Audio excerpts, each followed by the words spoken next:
Chennai has always been a little slow in catching up in terms of technology or adapting technologies and new products. And so the same applies to architecture and buildings, I would say, because places like Bombay or Delhi or Pune, Hyderabad, Bangalore, normally they are more easier, they accept new products, new technology. So I think due to that reason, the influx of consultants, facade consultants has been more in these cities. So Chennai has been a little slow in terms of that. Also probably the volume of projects is much lesser in Chennai. So one reason is that most of the consultants are probably focusing on these other cities and bigger projects rather than in Chennai. So only of late, yes, there has been some demand or some this thing for consultants to come up, and which again which are very few at the moment. I think it's all only Minehart is there, and I think Nemcons has got an office here, but both of them are doing limited projects in Chennai, and there have been now a few people who have started on a small scale as consultants, but I think they are yet to catch up. The client or architect does not employ consultants. Sometimes the onus comes on us to make sure that the whatever we are recommending or whatever the architect has recommended is the right way forward, is the right technology, the right structural strength and everything else that goes with it. So the responsibility on us does increase to that extent, because we are liable for anything that can go wrong when the architect or client is depending on us totally. So it's easier, in fact, if there is a consultant involved, at least whatever he prescribes or suggests, we close our eye and do.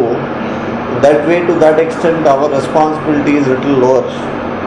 So here definitely the onus is more on us to make sure the product comes out right and there's no problem at a later date. We would welcome more projects, more facade consultants. So because it's all a learning curve for us also.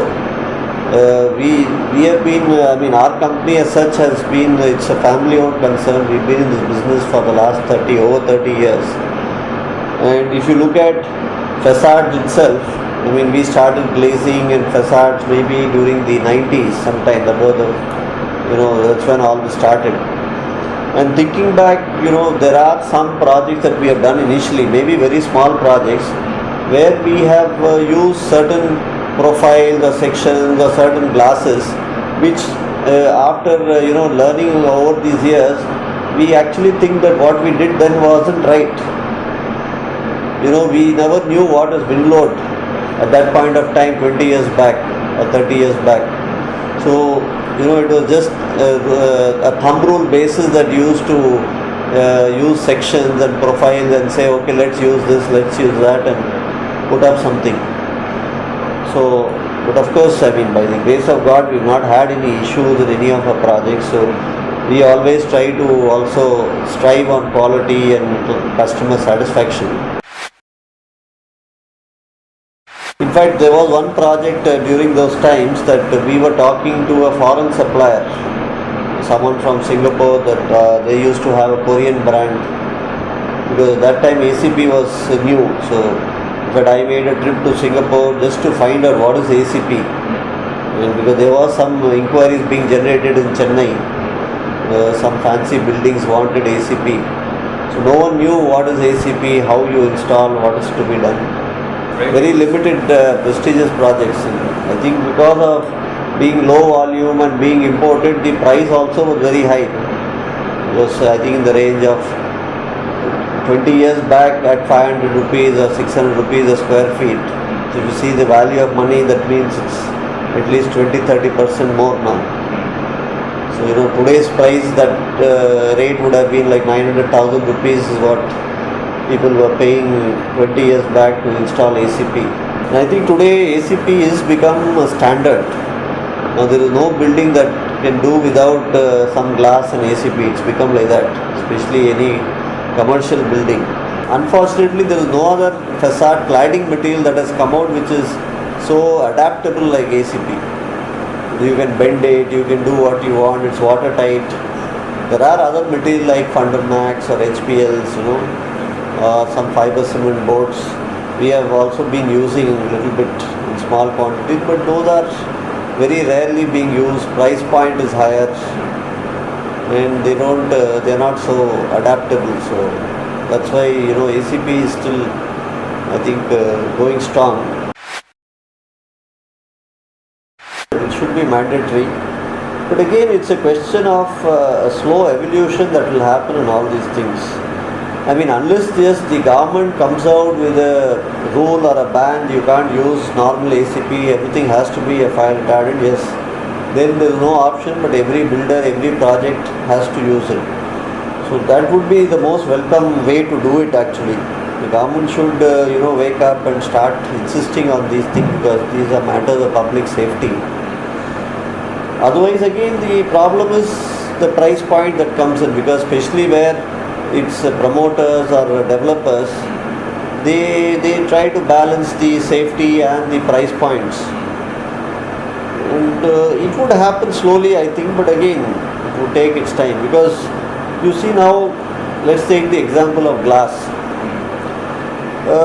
Most projects slowly, people have started moving to, let's say, a toughened glass or a tempered glass instead of a normal glass. Or even residential project, people have started moving from a clear glass to, let's say, a tinted or a reflective glass to cut down your heat. So I think that change would happen, but again, like I said, in Chennai, it would happen a little slowly unless there is a government regulation overnight saying that you have to do it, then it's different. There are a lot of architects who say, look, I'm tired of using ACP in its present form. I mean, why they're tired is because you don't get too many color options. Yes, all companies do end up introducing one or two new colors once in a few months, but still that is not enough to excite them anymore. So as a product now, ACP is being used for the last probably 15 years or so. It's been there in the market. So that's why they are looking at newer products to try out. But yes, some textures or some finishes if you give which are totally different, like the sand finish or whatever, you have a couple of them. I think definitely that should spur people to try them out wherever someone who's a little more daring and wants to look at something new. So definitely there is a good future for something like that. Every architect wants to come out with something different.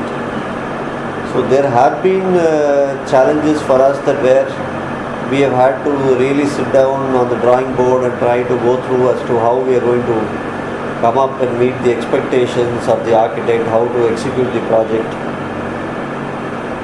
I mean, one example is like we've had a couple of years back a project where an architect wanted some glazing in the facade to be done with using 2-3 kinds of ACP and glass combinations.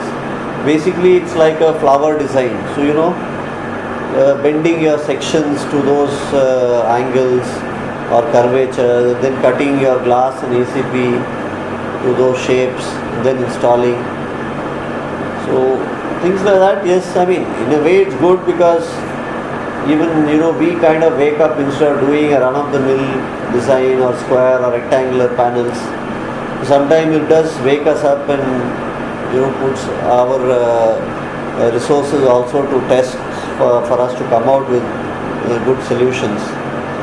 The other issues sometimes we have is that people want to use glazings for a very high, for a big height, basically 7-8 meters, 9 meters, where there are no beams. So it's a single height or double story or triple story structure. We have to have our aluminium sections running for the spanning that height. And again, when we talk of wind loads, we are unable to meet the criteria with the existing profiles that are available in India. So we need to then use some steel infills inside the profiles to strengthen them. Sometimes we have to really do some R&D as to how we can make that kind of structures wind resistant or stable. We've had those kind of challenges. We've had some projects where architects want a very large panels of glass. We've done a project where you got full sheet size of 12 feet by 8 feet as a single panel. So all the panels of glass are 12 feet by 8 feet, double glazed, DGU and laminated glasses. So it becomes challenging to lift the glass itself, such a large glass, and install it in the building, and especially the building is multi-storied. So these are the kind of challenges I think we have faced, and definitely yes, like you said, I'm sure architects would come out with newer designs which would be more challenging for us to execute as well.